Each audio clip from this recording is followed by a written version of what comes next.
Hi, hello. Welcome to our channel Sravanti Bolloju Home Vlogs. Today's special recipe glass cakes. Glass cakes ఏంటి అనుకుంటున్నారా? Cake pattern ని tea glasses లో వేసి prepare చేస్తే glass cake, లేదా cake pattern ని బౌల్లో వేసి ప్రిపేర్ చేస్తే కప్ కేక్స్ అంటారు. మనం సాధారణంగా కేక్స్ ను ప్రిపేర్ చేసినప్పుడు మైదాను, చక్కెరను వాడుతుంటాం. అలా కాకుండా చక్కెర, మైదా లేకుండా హెల్దీగా సాఫ్ట్ టెక్స్చర్తో వంట రాని వాళ్ళు కూడా ఈజీగా ప్రిపేర్ చేసుకునే విధంగా, అలాగే పిల్లలకు కూడా ఎప్పుడూ ఒకే విధంగా స్నాక్స్ను ప్రిపేర్ చేయకుండా సింపుల్గా కాస్త వెరైటీగా ఇలా ట్రై చేయండి. మరి ఇంకెందుకు ఆలస్యం, బెల్లం వేసి మైదా వేయకుండా టేస్టీగా, హెల్దీగా క్షణాలలో రెడీ అయ్యే కప్ కేక్ను ఎలా తయారు చేయాలో చూసేద్దామా? ముందుగా కేక్ ని ప్రిపేర్ చేయడం కోసం మిక్సీ జార్ను తీసుకోండి. అందులో 1 కప్పు వరకు ఉప్మా రవ్వను వేయండి. మైదాకు బదులుగా ఇలా 1 కప్పు వరకు ఉప్మా రవ్వను తీసుకోండి. ఇలా తీసుకున్న మిక్సీ జార్ను మూత పెట్టి మెత్తని పౌడర్లా గ్రైండ్ చేసుకోండి. ఇలా మెత్తని పౌడర్లా రవ్వ మొత్తం గ్రైండ్ చేసుకున్న తర్వాత రవ్వను ఏ కప్పుతో అయితే కొలుచుకొని తీసుకుంటున్నామో కేక్లో వేసే ఇంగ్రీడియంట్స్ అన్నీ అదే కప్పుతో కొలుచుకొని తీసుకోండి. రవ్వను తీసుకున్న కప్పుతోటి 3/4 కప్పు వరకు బెల్లాన్ని తీసుకున్నాను. మీరు కాస్త స్వీట్ ఎక్కువగా తినేవారైతే 1 కప్పు వరకు కూడా బెల్లాన్ని తీసుకోవచ్చు. బెల్లం తీసుకున్న కప్పుతోటి 1/4 కప్పు వరకు ఆయిల్, 3/4 కప్పు వరకు పాలను పొయ్యండి.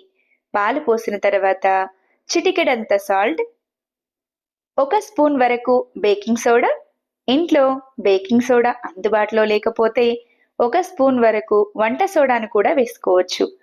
బేకింగ్ సోడా వేసిన తర్వాత 1/2 teaspoon baking powder, cake మంచి ఫ్లేవర్ కోసం 3 ఇలాచీలను వేసి మిక్సీ జార్పై మూతను పెట్టి మెత్తని బ్యాటర్లా గ్రైండ్ చేసుకోండి.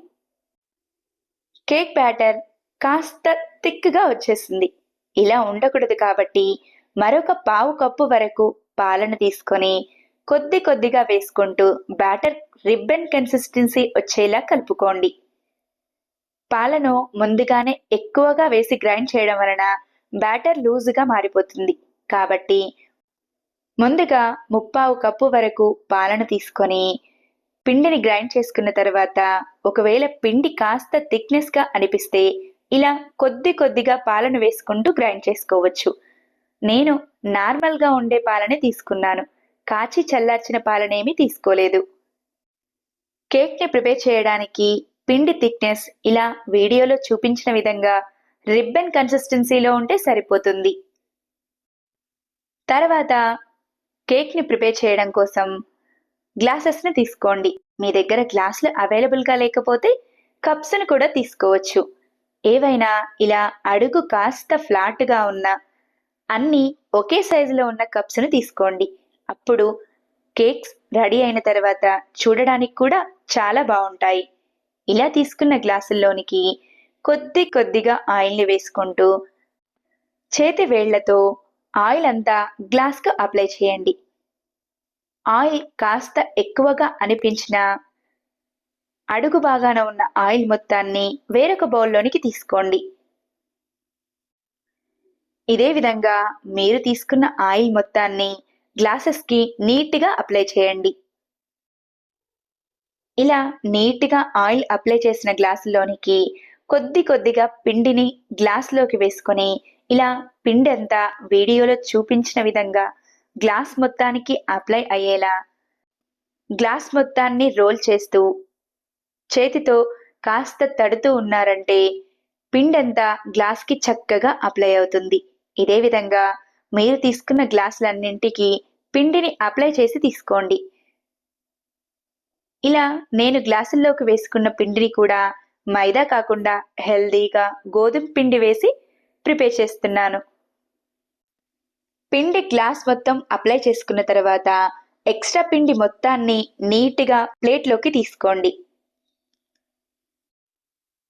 ఇలా రెడీ అయిన గ్లాసుల్లోనికి ముందుగానే గ్రైండ్ చేసి పెట్టిన కేక్ బ్యాటర్ని సగం వరకు మాత్రమే వేసుకోండి.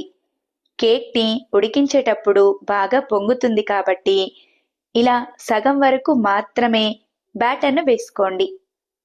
ఇదే విధంగా మిగిలిన గ్లాసుల అన్నింటిలోకి సగం వరకు మాత్రమే కేక్ బ్యాటర్ని వేసుకున్న తర్వాత కేక్ పై గార్నిష్ కోసం సన్నగా చాప్ చేసిన బాదం, సన్నగా చాప్ చేసిన కాజుని తీసుకుంటున్నాను. మీరు మీ ఇష్టాన్ని బట్టి చెర్రీస్ని గాని, గుమ్మడి గింజలను గాని, వాటర్ మిలాన్ సీడ్స్ని గాని తీసుకోవచ్చు. ఇలా కట్ చేసి తీసుకున్న డ్రై ఫ్రూట్స్ను కొద్ది కొద్దిగా గ్లాసుల్లోకి వేసుకుంటూ ఇలా రెడీ అయిన గ్లాసులను పక్కన పెట్టి ఫ్రీ హీట్ కోసం స్టవ్ వెలిగించి బౌల్లో పెట్టండి. తర్వాత ఇలా వీడియోలో చూపించిన విధంగా స్టీల్ స్టాండ్ మీ దగ్గర అందుబాటులో ఉంటే స్టాండ్ని బౌల్లోకి పెట్టేయండి. ఈ స్టాండ్ గనక మీ దగ్గర అందుబాటులో లేకుంటే కాస్త వెడల్పుగా ఉన్న బౌల్ని కానీ లేదా కాస్త వెడల్పుగా లోతుగా ఉన్న ప్లేటుని కానీ రివర్స్గా పెట్టేయండి. తర్వాత కేక్స్ని పెట్టుకోవడం కోసం కాస్త వెడల్పుగా ఉన్న ప్లేట్ని స్టాండ్ పై పెట్టేయండి. ప్లేట్ పెట్టిన తర్వాత బౌల్పై మూతను పెట్టి 5 నిమిషాల వరకు ఫ్రీ హీట్ చేయండి. ఇలా ఫ్రీ హీట్ చేసిన బౌల్లోనికి ముందుగానే ప్రిపేర్ చేసి పెట్టుకున్న గ్లాసులను ఒక్కొక్కటిగా తీసుకుంటూ ప్లేట్పై గ్లాసులను నీట్గా సెట్ చేసుకోండి. ఇలా గ్లాసులన్నీ నీట్గా సెట్ చేసుకున్న తర్వాత బౌల్పై మూతను పెట్టి స్టవ్ని లో ఫ్లేమ్లో ఉంచి 15 నిమిషాల వరకు ఉడికించండి. 15 నిమిషాల తర్వాత ఒకసారి చాక్తో కేక్స్ని కాస్త ప్రెస్ చేసి చూడండి. ఇలా వీడియోలో చూపించిన విధంగా కాస్త పిండి అంటుకున్నట్టయితే కేక్ సరిగా ఉడకనట్టు. ఇలా అయితే మళ్ళీ స్టవ్ని లో ఫ్లేమ్లో ఉంచి బౌల్పై మూతను పెట్టి మరొక 10 నిమిషాలు ఉడికించండి. కేక్ ఇలా చక్కగా ఉడికిన తర్వాత మరొకసారి చాక్తో ప్రెస్ చేసి చెక్ చేసుకోండి. చాక్ ఇలా ఏమాత్రం పిండి అంటుకుపోకుండా నీట్గా వచ్చేయాలి. ఇలా అయితేనే కేక్స్ పర్ఫెక్ట్గా ఉడికినట్టు. ఇలా ఉడికిన కేక్స్ అన్నింటినీ ప్లేట్లోకి తీసుకొని వేడి కాస్త చల్లారేంత వరకు పక్కన పెట్టండి. కేక్స్ వేడి పూర్తిగా చల్లారిన తర్వాత ఒక చిన్న ప్లేట్ని తీసుకొని ఇలా రెడీ అయిన గ్లాసులను రివర్స్గా టర్న్ చేశారంటే కేక్ ఈజీగా ప్లేట్లోకి వచ్చేస్తుంది. చూసారా కేక్ ఎంత సింపుల్గా ప్లేట్లోకి వచ్చేసిందో? ఇంట్లోనే హెల్తీగా బేకరీ స్టైల్లో ఎగ్ వాడకుండా, మైదా వాడకుండా, చక్కెరను కూడా వాడకుండా బెల్లం వేసి ఎలా ప్రిపేర్ చేయాలో నా వీడియో కనుక మీకు నచ్చినట్టయితే లైక్ చేయండి. ఇలాంటి మరెన్నో ఇంట్రెస్టింగ్, టేస్టీ, హెల్తీ రెసిపీస్ కోసం నా ఛానల్ని సబ్స్క్రైబ్ చేయండి. మీరు కూడా తప్పకుండా ఈ గ్లాస్ కేక్ని ప్రిపేర్ చేసి ఎలా వచ్చిందో కామెంట్ చేయండి. ఇంతవరకు వీడియోని కంటిన్యూ చేసినందుకు థ్యాంక్స్ ఫర్ వాచింగ్.